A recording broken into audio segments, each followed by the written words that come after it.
Egg yolks, water, lemon juice in the bottom of the jar. If you're making mayonnaise, you can actually just pour the oil right in there, and then you take your hand blender. And you put it in the bottom of the jar. So when you're making mayonnaise, you can just add the oil directly in there, turn on your hand blender, and basically the vortex will very slowly draw oil down to the bottom. So it emulsifies itself, and you don't really have to worry about pouring in the oil slowly. And in like 30 seconds, you have mayonnaise. I think actually, where did I see this first? Oh, it was an infomercial for when hand blenders were introduced, like in the mid '80s, I think. I don't know. Were hand blenders around before that? You're old. Oh, you're asking me. But we had peanut butter. It was like one of those Ron Popeil infomercials, late night infomercials, which I watched a lot of growing up.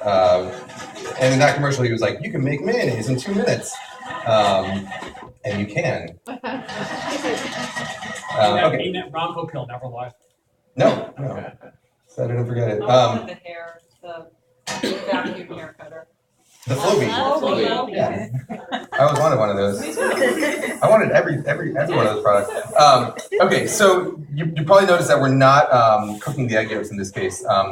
The butter, as long as you get it to around 180 degrees or so, which I have no idea if this is at, it'll.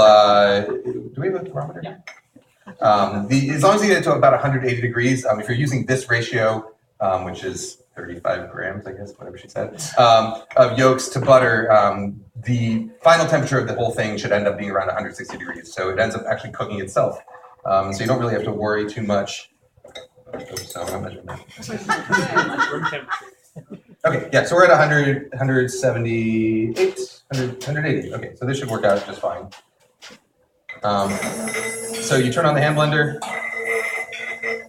and then you just really drizzle in the butter. I push the lip of the pot directly up against the side of the blender, and it kind of flows down there nicely and gets right into the blades.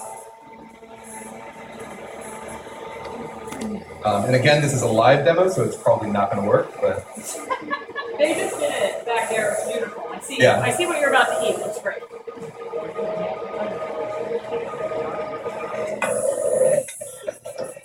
oh, looks like it is working.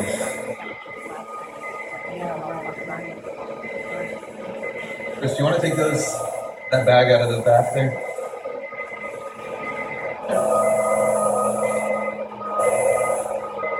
Great, I get to tell him what to do now. Yeah, for one night. Yeah, you better enjoy it, man. So some people will. This is so that's the Hollandaise. They're nice. Some people make Hollandaise out of clarified butter. I actually just like to pour the milk solids directly in because I find that it gives it more flavor. If you want even more flavor in your Hollandaise, you can brown your butter first, and it's really delicious. There's very, very few cases where there's very few recipes that use butter that aren't better with brown butter.